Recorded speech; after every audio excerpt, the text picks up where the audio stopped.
All right, let's get started. Hi, everybody. Thank you for joining us. Um, oops, I'm getting weird pop-ups here. Hi, everybody, and welcome to Abortion Academy. My name is Amelia Bono. I use she, her pronouns, and I'm the executive director of Shout Your Abortion, which is a nationwide organization working to elevate paths to access regardless of legality. Um, Did I say, oh, we're a nationwide organization working to normalize abortion. I almost didn't say abortion in the first sentence, which wouldn't be very us. SYA makes resources, campaigns, and media intended to arm existing activists, create new ones, and foster collective participation in abortion access all over the country. And Abortion Academy is our monthly webinar series where we are joined by one of our brilliant colleagues and we take a deeper dive into their area of expertise. These sessions are for anybody who is looking to deepen their knowledge, connect dots between issues happening at the regional, national, and international levels, or just get some fresh ideas to take back into your community. Audience members will be off camera and muted for security reasons, but you will be able to ask questions in the chat throughout the session. And Imani is going to be talking to us for maybe 45 minutes, and then I will pop back in for some Q&A. We also have live Spanish translation available. So if you go down to the bar at the bottom of your Zoom screen and you click on the globe, you can select the language you'd like to listen in. So we are joined today by Imani Askew-Shabazz, and Imani is from Plan C, who, if you're watching this, you know Plan C, I would think. Plan C is turning 10 this year, this summer, and in the last 10 years, Plan C, it is not at all hyperbolic to say that Plan C has completely transformed access to abortion in the United States and the way that we understand it, the way that we think about it, the way that we talk about it, um, all by just bringing into public consciousness this incredible reality that is abortion pills by mail, and just abortion pills used outside of medical contexts, I would say, and self-managed abortion. This idea that abortion does not need to occur within the confines of a clinic. It does not need to be done alongside or with, assistance from a doctor or medical provider in order to be safe, in order to be effective. That there are ways to have abortions where we're supporting ourselves and each other with grassroots organization help from grassroots organizations, and not feeling like we have to go do this in a medical establishment. So Imani, who has been with Plan C for a minute now, how long? 5 years? Oh, actually, I want to say this is my sixth year. Amazing. Imani is a visionary reproductive justice scholar, activist, and educator who has been doing research and advocacy on pills and SMA, that is reshaping how we understand and demand care, equity, and bodily autonomy for those most marginalized by existing systems. Um, Dr. Askew-Shabazz brings both rigorous academic grounding and fearless community commitment to her work. And as partnerships and engagement director at Plan C, Imani translates that vision into direct action, forging community partnerships that expand awareness of and access to abortion pills across the country.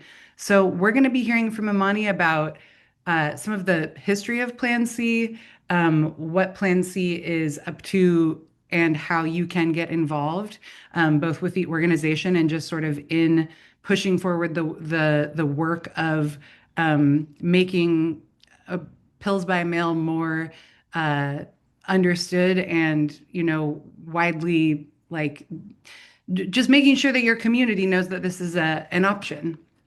And we're also going to hear about what Plan C is imagining for the future. And so with that, I will hand it over to Imani. Okay, hi everyone. Okay, I'm gonna pull up these slides real quick. Perfect. Oh, I love it when it works like automatically. Um, okay. So, as Amelia said, it is Plan C's 10th anniversary, and this is really exciting. But before I get into all of that good stuff, after such a wonderful intro, there is not that much else I need to say. I um I know that my name on here is different than the name on here. Both are my name. I just got married not too long ago, and sometimes, the names are just different in different places, and that's okay. Um, but I am Imani Askew-Shabazz, and I'm the Director of Partnerships and Engagement at Plan C. I use she, they pronouns. And like Amelia and I were just talking about, I've been at Plan C for about 6 years now. I actually started as an intern, and it was my kind of first foray into the abortion space. Before that, I was still working in sexual and reproductive health, but I was more in like the sex education side of things. And I was in the midst of being in school for public health.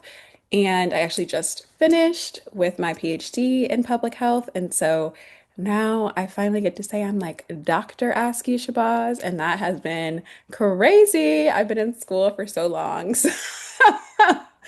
It is so fun to finally not have to be in school anymore and to have all this free time that I never have experienced in my adult life. But I digress. I am so excited to be here and to talk about Plan C's history and kind of some of our big programs.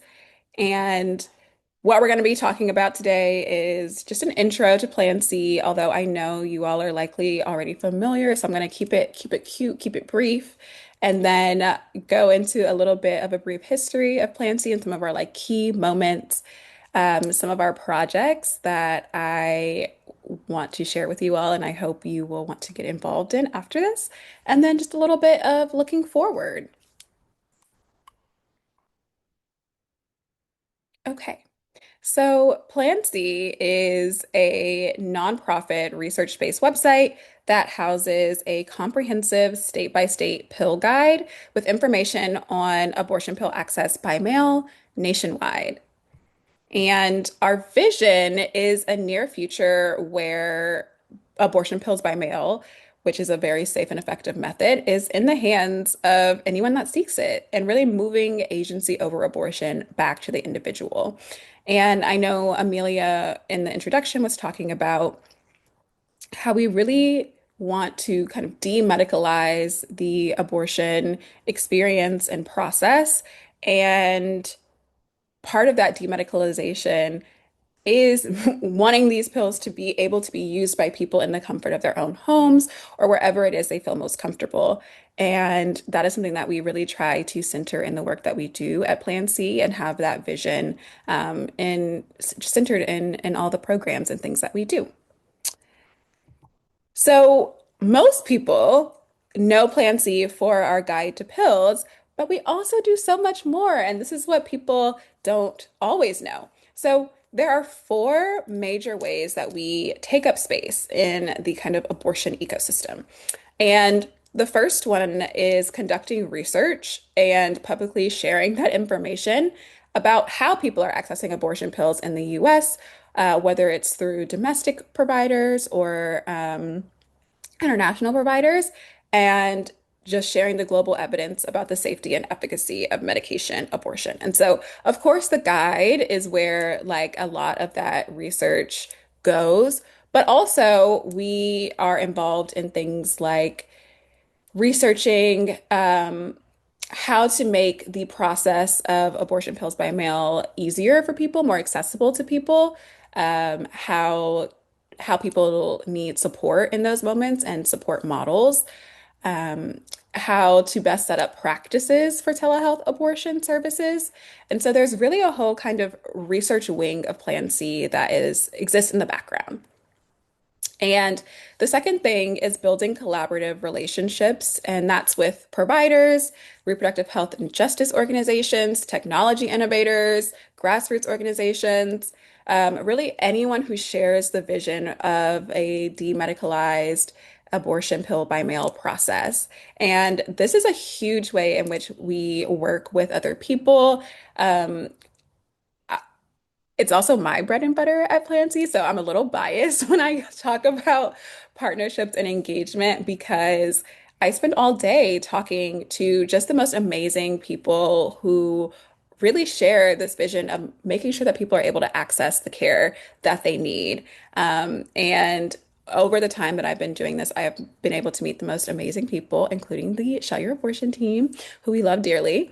And it is it just makes it so much easier to kind of share the weight of making of doing this work really and seeing the ways in which people get so creative about sharing this information, making sure that people are able to access the care that they need is always so inspiring.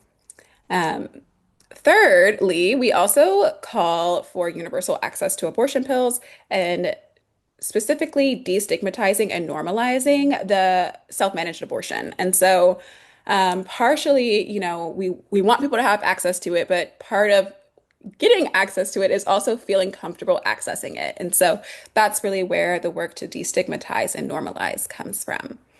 And lastly, we center the transformative nature of abortion pills and builds upon decades of their safe self-use. And that's really to move agency over abortion back to the individuals who seek them.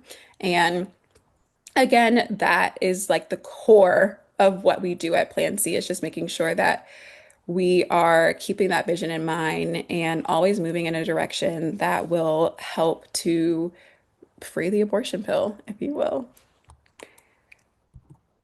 And so now this is a new section for me, so I hope you all enjoy it.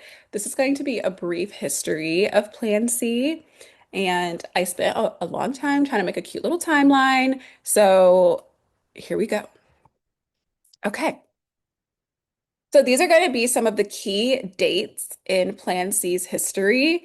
And we're actually going to start in 2015. Imagine, transport yourself back to the year of 2015. This is before the beginning of Plan C. Elisa Wells and Francine Coito, who are two of our four co-founders, were preparing an analysis for the Reproductive Health Technologies Project about how lessons learned from their time and bringing emergency contraception over the counter could be used to spread awareness of abortion pills as a self-managed method in the United States. So, for those who don't know, Francine and Elisa are heavy hitters in the reproductive health space. And before their time at Plan C, they were part of the team that helped to bring emergency contraception over the counter. So before it used to, you have to have a prescription and all of that stuff, but now it's all on the shelves and they were part of the team that made that happen. So super, super cool. Definitely sheroes. And I was so excited when I came to Plan C originally as an intern and like was hearing all the lore about our leadership and how they just did such really, really cool things. And so in these years, Francine and Elisa were also working internationally and witnessing the expansion of access to abortion pills through pharmacies in many countries and the positive impact that that was having on reducing maternal mortality. And they were like, "Oh my gosh, this is amazing. How can we make this happen in the US?" And that led to the year 2016, which was the official year that the website launched.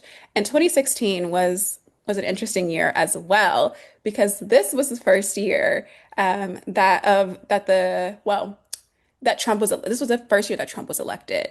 And in the months before Trump took his first term, so kind of that like fall of 2016, we launched a one-page website at plantpills.org to answer the questions. what are abortion pills and how are people finding them online and using them to safely self-manage an abortion. And so then in the summer of 2016, Plan C launched the website to share that information. And in late 2016, um, we noticed that online vendors were selling abortion kits, or sometimes they're also called MTP kits. And we researched and tested these vendors and then published all that research in the Contraception Journal, as well as on our website, what was originally called the Plan C like report card. And this was documenting what we knew to be reliable online sources of pills. And so before there was a whole guide, there was the Plan C report card, and it was only one page. And it was a very bare bones website, but we wanted to get that information out there. And at the time, we were also told that we would be shut down when the new administration took office. But that did not happen. And instead, over time, we actually kept growing and kept researching and building out the website. And that led us to the year 2017. And this was really an interesting time because we partnered with a group called Genuity to publish the first peer-reviewed research on online pill vendors serving the US. And this was research on groups that were internationally based that were serving people within the US. So this was really when the international model of abortion pills was kind of taking shape and growing exponentially. And so that peer-reviewed article got a lot of press and launched national awareness of pills by mail in kind of the way that we're starting to see it now. And this was a really, really exciting time at Plan C to be able to just have all those years of research come to fruition in this article. And so then there was 2020. And this was the year that really changed it all. And I titled this Redefining or Reexamining Abortion Access During the Pandemic. So we know that COVID shut down in-person access to abortion. And when that happened, Plan C actually put out a call to providers urging them to mail abortion pills during the public health emergency. And this really was based on updated guidelines from the World Health Organization that were saying that you really didn't need um, a pregnancy test in order for self-managed abortion to be a safe and effective option.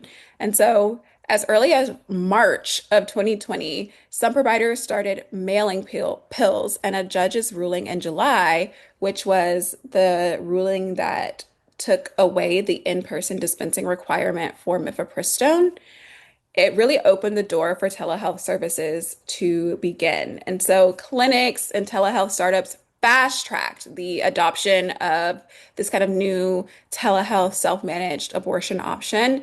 And that kind of reduced the needs for things like blood tests and physical exams. And the world of telehealth abortion care and online abortion care really opened up and skyrocketed. And in August of 2020, there was another ruling that opened the door for mail order pharmacies to ship pills. And so we started working with online pharmacies who were open to shipping abortion pills to people. And as all of this was going on, we were like, okay, we're asking providers to do a lot, and what can we do to make this easier and more supportive for them? And so we partnered with the University of Washington to develop a provider toolkit to assist providers who are interested in starting up telehealth abortion practices or integrating telehealth abortion services into their existing practices, and to help that be an easier process. And 2020 was also the first year that our website grew to have over 1 million visits per year, which was huge for us. We were so small and we were kind of just figuring it out. And then all of a sudden, it was like being discovered overnight. And it was a really chaotic, but also a really inspiring time. for our small team. And over the next couple of years, the website continued to grow, and then we reached 2022. And 2022 was the infamous Dobbs decision when Roe v. Wade was overturned, and Plan C again sprung into action to do just what we've always done, which was to share information on sources of pills and supporting and normalizing self-managed care, which clearly was going to be more important now than ever, now that the federal right to abortion had been rescinded. Um, and soon after Roe was overturned, we began supporting the passage and implementation of shield laws, which protected telehealth providers as they mailed pills into banned states. And shield laws really grew to be a pillar of the online abortion ecosystem and really changed the game and how we were able to get people in banned states access to the care that they need in a timely manner. At the same time, community networks also came online and they really had the goal of mailing pills for free to people in restricted states and offering accompaniment and peer support. And they became a really big feature of the Plan C website during this time. And so from 2023 to now, we really still focused on continuing the research and the fight for abortion pill access. And ever since Dobbs, we have been heavily engaged in researching and supporting ways to improve self-managed abortion access nationwide.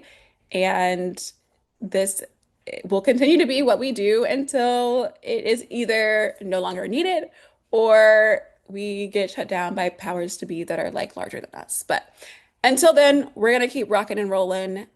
We have had an amazing history of innovation and collaboration, and we hope to continue that into the future.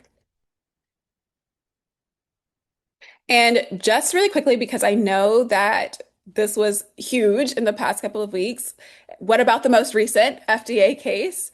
And this most recent attack attempting to severely restrict mifepristone definitely caused chaos and fear among abortion seekers, advocates, providers alike, and that was really the goal. But what's important to know is that access to mifepristone and misoprostol remains intact, and Plan C is committed to ensuring that our guide stays up to date with information on how folks are accessing abortion pills by mail.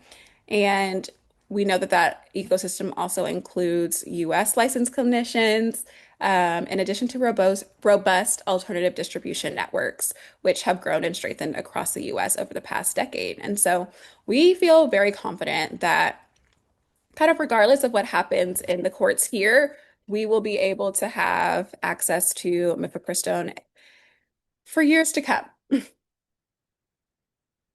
Okay, so that was a little bit about our history. And now I kind of want to turn focus and talk about some of the projects at Plan C that are kind of core to what we do and that I feel like you all might want to get involved in. So, starting off strong, the one that you all probably know about the most about is the Plan C Guide to Pills. And Plan C is really the only organization to publish a state-by-state directory of at-home mailed abortion pill options, and we have them in three big categories. The first are US-based online clinics. So these are domestically based or US-based clinics that prescribe and mail pills with medical support included. The second category are kind of like international online clinics. So these are clinics outside the US that prescribe and mail pills and also provide medical support. And then finally, we have websites that sell pills, and these are just websites that will sell pills and they don't offer any additional support. But these are kind of the three big categories of providers that we list on the guide. And while we don't focus particularly on in-person abortion and on the guide, we do link out to groups like I Need an A who have really, really great directories of in-person abortion clinic options as well. So if people do come to our site and they are looking for that information, they will be like linked out to one of those other really great directories. And so, a question that we kind of get asked a lot is what makes the Plan C guide to pills so special? And of course, the big one is that we have options for abortion pills by mail in every zip code. We are really proud to be able to have collected research on how people are accessing this option in all 50 states and also the US territories. And more than that, we're also proud to have research-backed listings with up-to-date information. And so a lot of people don't know this about the Plan C guide, but we do really research the providers that are listed on the guide. We have a really extensive mystery shopping program so that we're able to verify things like ship time and pricing, and if they offer financial assistance at different providers, things like that. And we are so indebted and grateful to our mystery shoppers who help us make sure that the providers that we list are providing the best care to people. And we also occasionally will do independent lab testing to ensure that the medications that are coming from these providers are the medications that they say that they are. And this is particularly when it comes to sites that sell pills, um, because those tend to be the ones that people are the most kind of concerned about, although they are perfectly safe, perfectly fine, and they just have a different model of providing care internationally in some places. And so, but either way, we do research and make sure that they are doing what they say that they are. And one other thing that I think makes the Plan C guide really special is that we have customizable search filters to get into the nitty-gritty details of providers with ease. And so making sure that our site is user friendly is a really, really big deal because there's so much information on it. And we want people to be able to quickly find what they're looking for. And so we have really fun filters, which you can kind of see if a provider has discounts available, if they accept insurance or Medicaid, if they offer pills in advance, if they don't require any video visits, if they offer period pills, how the ages that they serve, languages that they are able to accommodate, weeks of pregnancy that they will prescribe until. And these are just kind of the base level of filters. There's also other things like ship time filters, price filters, all those kinds of things to hopefully make it as easy as possible for people to find which options will be right for them. And finally, we also have an extensive resource list and FAQ section. It's to kind of help guide visitors in finding the information that they need. And this is really nice because, of course, finding the pills is one thing, but there's also a lot of other things that people may want support with, whether it's like medical advice, legal advice, emotional support, financial support, all of those things. And so we try our best to collect all the information we know about groups that are providing support services for people utilizing self-managed abortion or tangentially related services to make sure that we can collect that all in one place to make it super, super easy for people to find all the information they need in one place. And so while we're at it, I wanted to talk briefly about abortion pills in advance because over the past few years, this has been a care option that has grown immensely in popularity. And what it is that some people are taking control of their reproductive health by ordering abortion pills in advance before they're even pregnant. And this is called advanced provision, or some people will just call it getting pills in advance, but really it's just getting a medication before it is needed. And the Plan C guide lets visitors see which providers offer this service in their area because there are some providers who really focus on just people who are actively in need of abortion pills, but there are others who provide abortion pills in advance as well. And a lot of times when we talk about advanced provision, the most common question we get is, okay, but like, how long can I keep them? And together, Miffy and Miso have a minimum combined shelf life of 18 months, though this is likely longer. And this is because mifepristone and misoprostol have different shelf lives as individual medications, with misoprostols being around 18 to 24 months and mifepristones being around 3 to 5 years. And so together and taking the conservative estimate of the misoprostol having a shorter shelf life, the minimum combined shelf life is around 18 months. Though I always say that the easiest way to kind of think about this is just to go based off the expiration date that is going to be listed on the box or the package that contains the pills, because there's really no way to know like how long something was sitting on a shelf before it got to you. But the expiration date is a good thing to go by. And the question that tends to come after I say that is, well, what happens after that time? What if it's a little bit expired? Do they just cease to work at all? And the answer to that is that they don't, on the expiration date, it's not like it ceases to work at all. It is a gradual decrease in efficacy over time. And while we always would suggest not using expired abortion pills, of course, if someone's in a situation where it comes down to slightly expired abortion pills and a really unsafe abortion method, then I think the decision to take slightly expired ones would probably be better. But if you are in a position to order new ones or really, yeah, then that would be like the best option. But of course, life happens, things happen, and we want to also center like harm reduction in the work that we do as well. And the last kind of thing that I want to touch on are how can I ensure they stay effective as long as possible for as long, oh yeah, stay as effective as long as possible. And this is kind of funny because I know that in this picture I have the kind of abortion pills in a medicine cabinet, and that's likely in a bathroom, and that's actually not where we want you to keep them. And so I'm gonna have to make a new picture because this is a little hypocritical, but actually bathrooms are not the best place to keep medications because they fluctuate in temperature so much. They get very humid, very hot, and that can destabilize medications. And so it's actually best to keep them in cool, dark places.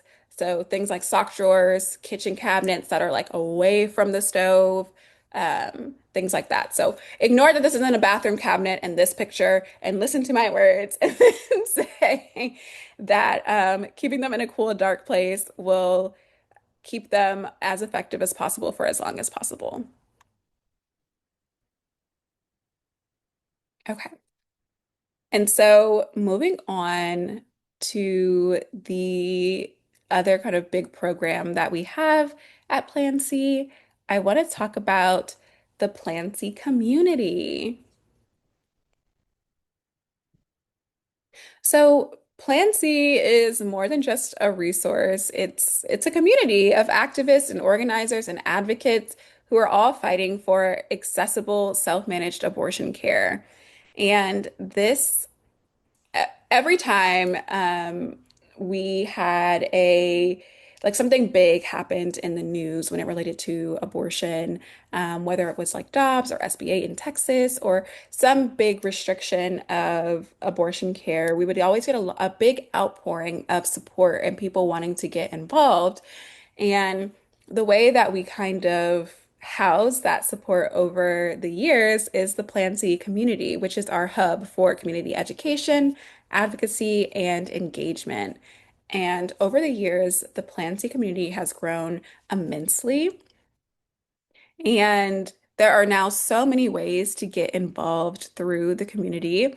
And that includes everything from free webinars and newsletters to Plan C stickers, which, brief side note about the Plan C stickers, we have given out millions of these stickers, and it always blows my mind when I go places and I am able to like, and I see a Planty sticker out in the wild. Like you have no idea how excited I get. I'm like, oh my gosh, like there it is. It's right there. I can't believe it.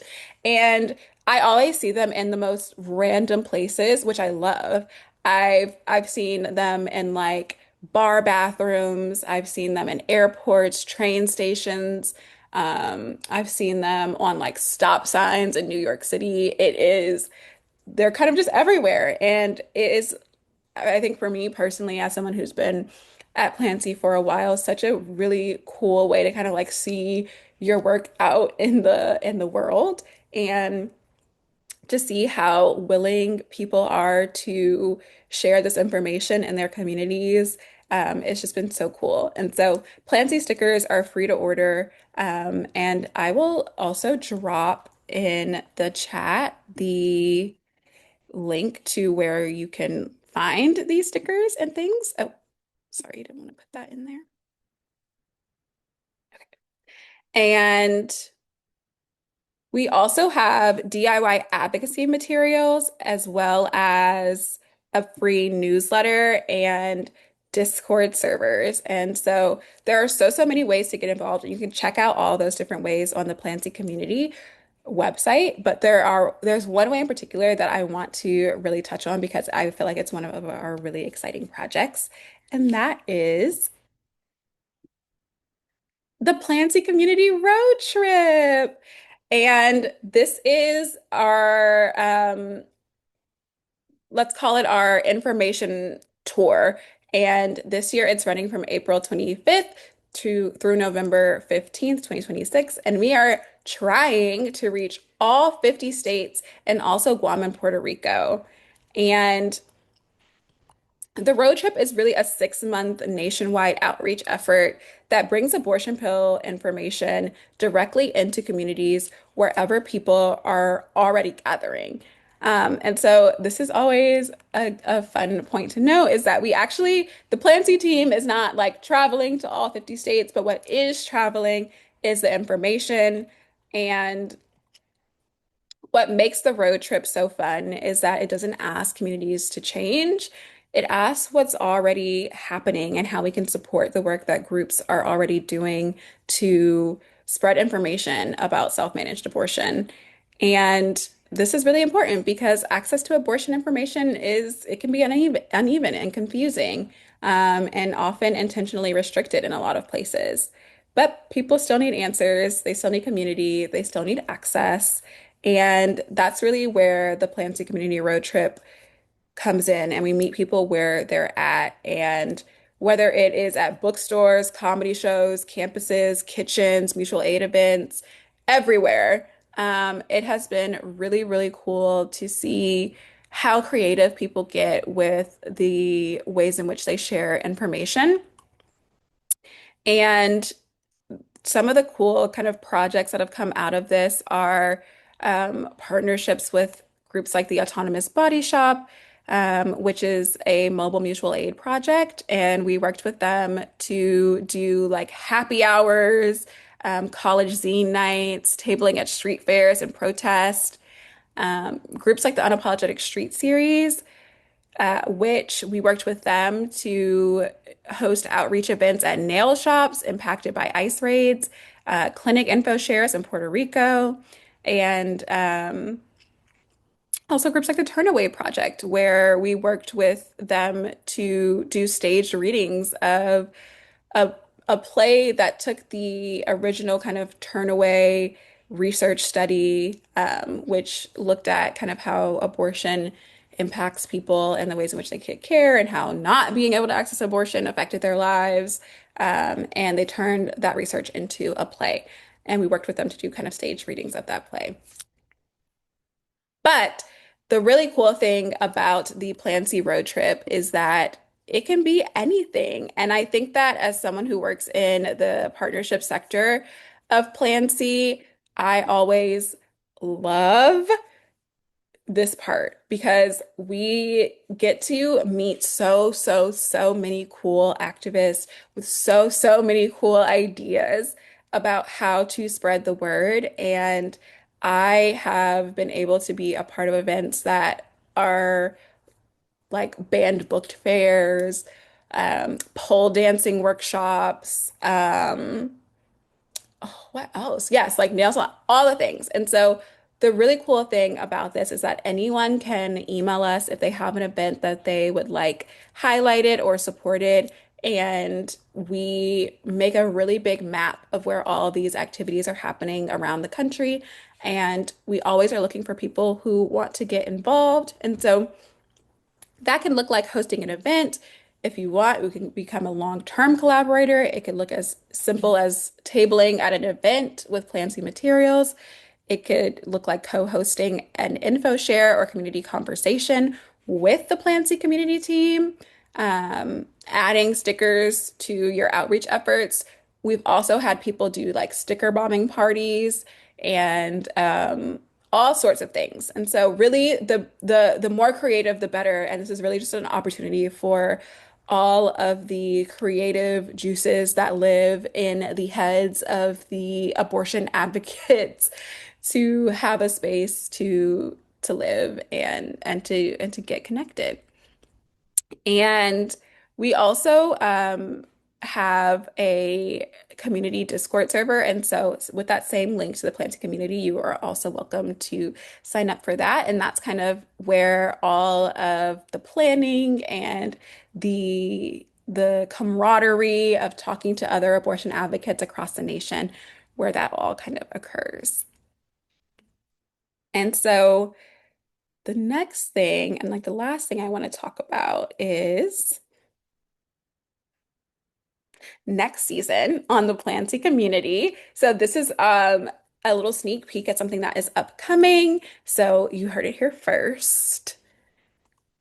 We are um looking at developing the Plan C Community, which is coming summer, fall 2026. And this is really just going to be Plan C's new learning hub for SMA information.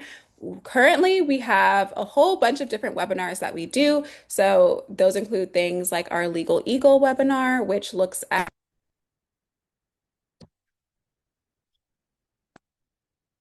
wait, can people still hear me?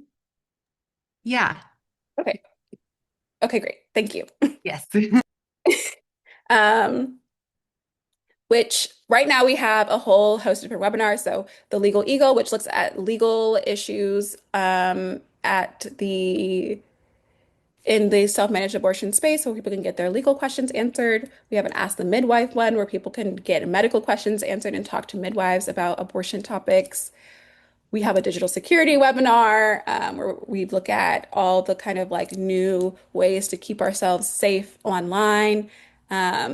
And we currently do all of those in separate and kind of siloed spaces, but we're gonna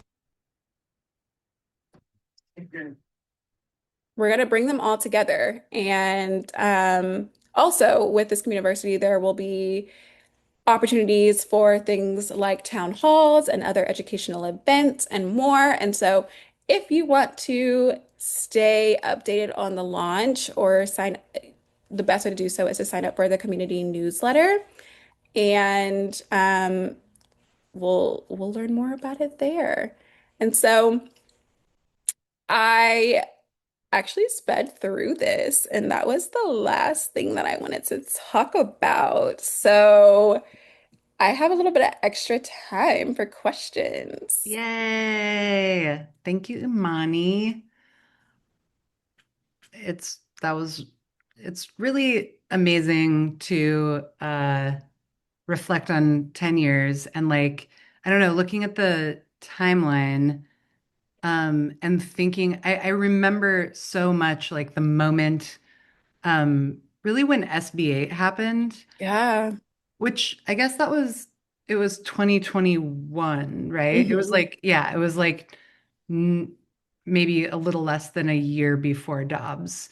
And I feel Hmm. like that was the moment like where just Plan C broke through to like m mainstream culture. It Yeah. was like felt like overnight We went from living in a country where like just still media coverage was like really, really in the dark about definitely about SMA, but like even just like about pills being commonly available. Like it just was, people didn't know about pills. And then Yeah. it was like overnight, literally SB8 went on the books like at midnight. And I remember just really feeling like, oh wow, Plan C, the campaign is like super ready for this. And like it was like a real cultural breakthrough moment. I don't know if you remember it in the same way. No. SB8 was actually a really interesting time. And Yeah. when I thinking about that actually with the stickers that say need to Hmm. be unpregnant, that actually happened because of we did a campaign after SB8 in Texas to like um, just let people know that abortion pills still existed and things. And we wanted to do a mobile billboard, but every single mobile billboard was like, we will not put abortion on the billboard. And we were like, okay, how about unpregnant? And they were like, we don't love it, but okay. And that is how the need to be unpregnant like phrase actually came into existence. Oh And then wow, I did not know that. yeah. And people really loved it, so we kept it. But Yeah, I mean, I think that it like ended up iconic, you know?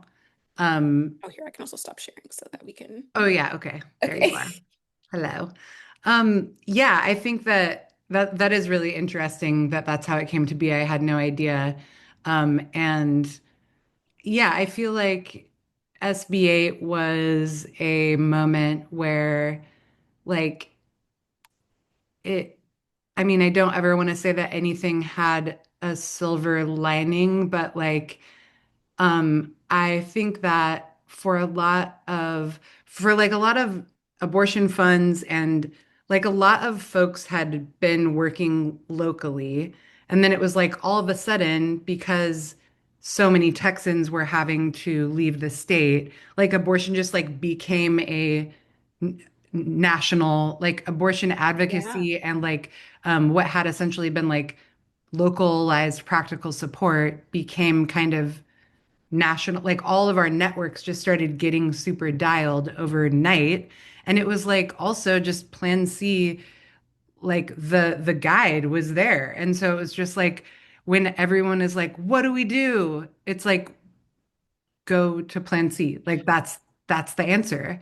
And I mean, I don't know how much data we have at this point on like because Texas is such a huge state. I think it's maybe there's more abortions in Texas than like maybe any other state except for Florida, I want to say. It's like a very like that I should check before I say something like that. But I know that it's like there are a But there's a lot. lot. There's a Right. lot. Like it's a huge state. There's a lot of people in the state. There's a lot of poor folks in the state. There's a lot of people with like, you know, parents, existing parents.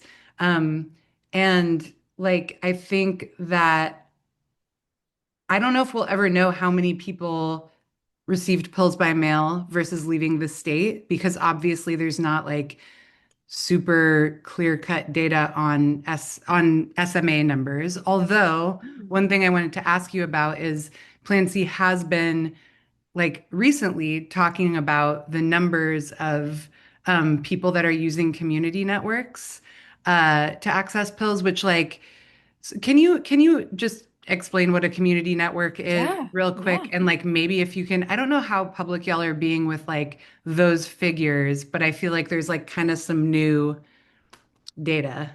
Yeah. So community networks are basically groups who have they take generic kind of abortion pills, repackage them, and distribute them for free within communities. And they're really, really cool because they are regional, right? So different regions will have different community networks. And the other really cool thing about them is that they offer this accompaniment model along with them. So you're not going to be alone in the process. And if that is something that is important for like someone's abortion process, and it's a really great option as well. And they're free. And that is Mm, also like the really, really cool thing about community support networks. And it's interesting because over time, we know that abortion pills, like telehealth abortion as an option in general, is growing exponentially. And I hmm want to say now we're at like 1 in 4 abortions hmm are Yeah. telehealth abortions. And community support networks, I think, are still kind of growing in knowledge and popularity. And so I don't have the exact number for hmm like people who are using community support networks, but I do know that we used to only have 4 community support networks on hmm the guide, and now we have upwards of like 10, 15-ish. Yeah. And so Yeah. they are they're growing so much. hmm And as people are starting to learn more about the model, it's becoming a really popular one. And I think it makes sense because I think at its core, it is exactly what we want for Yeah. for demedicalizing abortion pills and hmm a model that really supports communities supporting themselves, Yeah. and it being such an accessible option for people and a way to also get support during during the model. And I know that when I've met some of the people who, run these community support networks, and it's a real interesting model for decentralized, organized hmm um, care. And so I find them really fascinating as well. And like it's, very important to um for people to understand that like when stuff is happening like the Miffy case, um, I'm sure that you share like my frustration that when you look at the coverage in the media of stuff like this, it like makes it sound like abortion pills by mail might be going away. Like Right. the government, the FDA, the courts, whatever, are going to take away telemedicine, and that the implication is that telemedicine, like from a shield provider, essentially, is like the only way to access pills by mail. And we know that like that's not true, and that there are not only community networks, like you said, probably a dozen of them. There's also um, online that just websites that sell Right. pills, and those are, as you said, being like periodically verified, tested, secret shoppered by Plan C and Plan C colleagues, who are doing everything from testing meds to like verifying, wait times and legitimacy, et cetera. And there's also like online, or I mean overseas pharmacies. So it's like Mhm. those three paths to access between community networks, online pill retailers, and overseas pharmacies. Those are already operating outside of the system. And so they're not going to be like deterred by regulation. And Yeah. we just need people to, I think, get to a place where they're separating like their political anxiety and their anger at that is like so valid, necessary, all of that. Um, their anger about what is happening to us politically, and the taking away our rights with like our ability to access abortion, Yeah. you Yeah. know? And I think that partially part of it is that like we're still doing a lot of work to make sure that people know that this Yeah. Oh, for sure. exists. For sure. And so I think that because people, there's still so much like um, work needed for people to kind of understand what the full ecosystem looks like. Yeah. I feel like they're like, I I didn't know that there were Yeah. community support networks or that the international providers were separate from the domestic providers. And I'm in the weeds of this every day. So like Yeah. Yeah. I know this a lot, but I feel like part of the task during this most recent case was to try to start to hmm differentiate between the different ways and different Yeah. routes through which people can get medications, which Yeah. previously I don't think people were that interested in learning about, Right. but Right. Right. now I think it's growing. What do you think? I mean, this is like a very basic question, but as someone who's been like thinking about this obsessively for, the better half of the decade and like talking to people about abortion pills, what do you think are some of like the most sort of persistent like myths about or like misconceptions about abortion pills and access to abortion pills? Yeah. Oh, wow. There's actually so many. I feel like the Yeah, big, the biggest one we get is still the Plan B. Plan B one. Yeah. And you know, we're Yeah. we're still working on it, We're but still working on it. I know. I know. that and the weight limit too, Yes, because a lot of yes. people still think that abortion pills have weight limits, and they do not. So. Yeah, right. Um, but I also think that a big kind of myth about them, or at least not, I don't say it's a myth, but I think that uh, partially media has kind of like Hmm. given people this idea that people are like in dark corners Yeah, having like these like really yeah, hush hush right. self-managed abortions. And I Yeah, think that scares people and it makes them feel like, yeah. oh, I don't want to do this model, like no one's going to be there to support me Hmm. if that's what I want. And I feel like Hmm. now having to be like, no, actually you can, if you want to be it all by yourself, that is so fine, but there's Yeah, also so many other resources out there to support you through this that aren't necessarily a medical doctor, but they are really, and actually they might be a medical doctor because the M&A yeah, hotline does have yeah, yeah. medical doctors and clinicians, but also there's peer support and all these other Hmm. ways to get care that I don't think people think about Hmm. off the top of their head, and also media doesn't make it easy to think about them. Right. But I feel like that has been a myth or maybe like a misconception that Yeah. has been growing. And it has everything to do with stigma. I think like Yeah. stigma and also just kind of the like collective trauma that I think a lot of people have just around the idea of like back alley abortion and like just how things used to be in like our parents' generation, Yeah. when like it like wasn't safe. It was not safe to access abortion outside of legality. And that's simply no longer the case.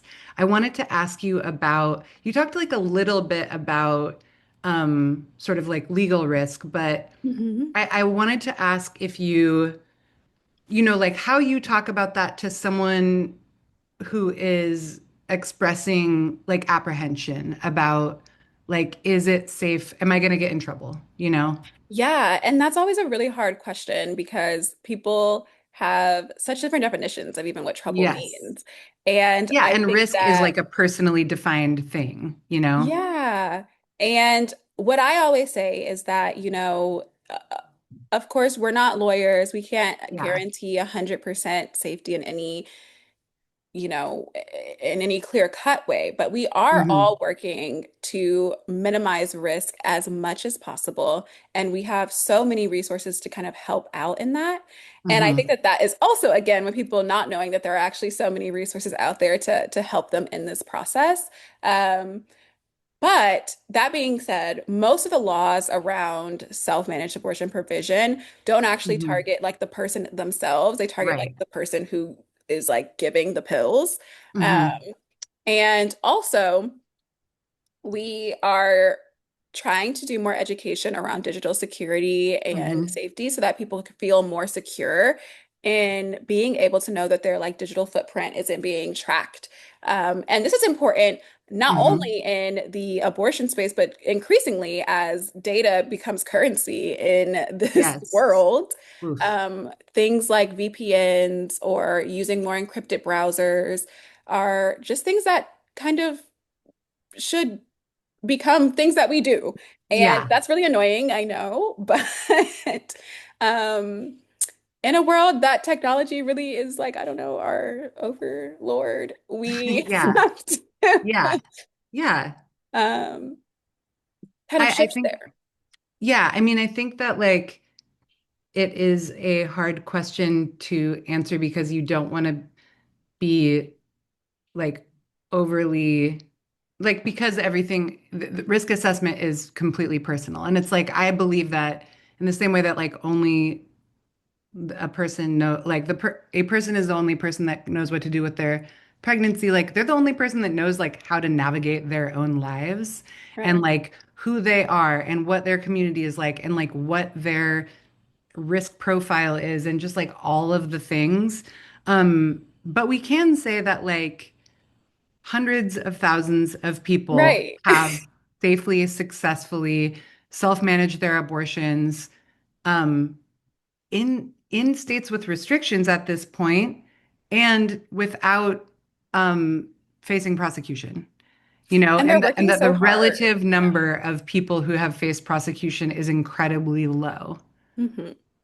Yes, and they are working so hard to try to restrict it because they know people are still doing it. So Yeah. I think Yes. that's also it is that this is not like a small kind of No, no, movement. exactly. This is a big thing Yeah. that has been happening for years. And also the fact that it has been happening for years, Yeah. I think is also what I want people to understand because I think Yeah. sometimes people will kind of come across it because they saw like whatever the most recent news thing is and they're like, "Oh, Totally. this is a new thing." But no, Yeah. this is not a new thing. This has been a thing that's been around for decades and even Hmm. longer in other Yeah. countries. And so we're not stepping into this kind of like new Yeah. unresearched space. Right. And it doesn't have to be even a last resort, right? Mhm, It's like I want people to know, you know, I live in Seattle and like we have really good abortion laws here. And also, I want people to know that if you get pregnant in a place like this and you want to end your pregnancy with pills, you don't have to go obtain them at a clinic and pay $700. You can get them for free from a community network. mhm. Like that's something that and you can find support during your experience from, like you said, there's like a whole menu of options, whether it's like peer support, emotional support, support from a medical provider who's working at the M&A hotline in their off time. Like it doesn't have to be alone. It doesn't have to be scary. It like is I think there are tons of reasons why it's like a more appealing option for someone, you know? Like Yeah. maybe We you're talk gender nonconforming and you don't want to go have an exactly. experience of being like gendered in a healthcare clinic. Maybe you like live in a super small town and you really don't want to see anyone you know. Like maybe you just want to handle things like on your own in a really discreet way. Like there's so many Yeah. reasons why it's a better option. And even now, we've been talking about us, of course, with the like terrorism of ICE and it Yes. being Yes. really, it can be really dangerous for people to Yeah. go into medical facilities Right. because unfortunately, the way in which medical facilities are set up here are like agents of the Yeah. state, you know? And Right. so, Or to leave their state, like to leave their state and travel mhm. might it might like whether or not it might be terrifying, It might be you know? terrifying. Like and there might be just a better way that does not involve that. Hmm.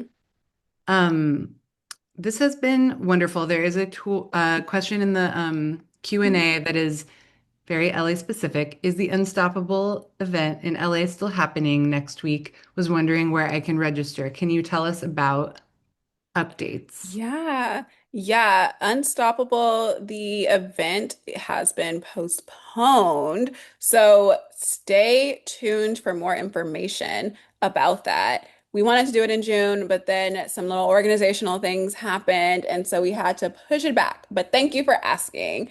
And if you are signed up to our newsletter, you will get more Mhm. information about that soon. Yes. And we're so excited to celebrate you and 10 years. Obviously, SY just had our 10-year birthday. Yes, and it was so Last it fun. was so fun, and I'm really glad that the Plan C came out, Plan C team came out, and like I am so excited to celebrate you all as well in LA when it happens, when the time is right.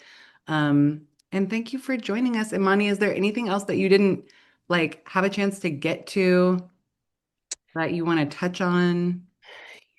I don't think so, but I do always like to end in saying like I feel very hopeful in this space. I Yes. know that it can be a very bleak space sometimes, but every time I do something like this and I get to see all the people who Hmm. are tuning in and wanting to learn more, I always feel like way better about our Yeah, future. totally.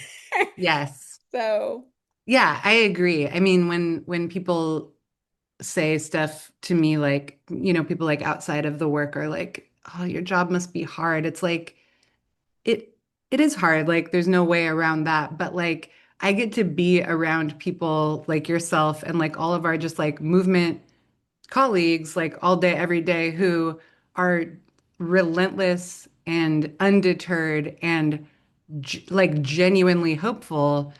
Um, and I think that like if you want to feel better, Yeah. like find your way into the work and be around like folks that are doing it because like we're like we believe that we are going to win. I Right. It's say like it hope like is a every practice. yes, yes. And also like I saw a quote from Elisa the other day in a paper that was like or in like a paper like a media source that was like you can't put this genie back in the bottle. And like straight up Right. like you can't. Like it's never they can't make it go away. So it's on us to spread the word, to support each other, to educate ourselves and our communities, and boom, the genie's out of the bottle. Right. Yeah. Yes. Thank you so much. Thank you so much, Imani. Appreciate you, and we'll be in touch very soon. Okay. All Okay. right.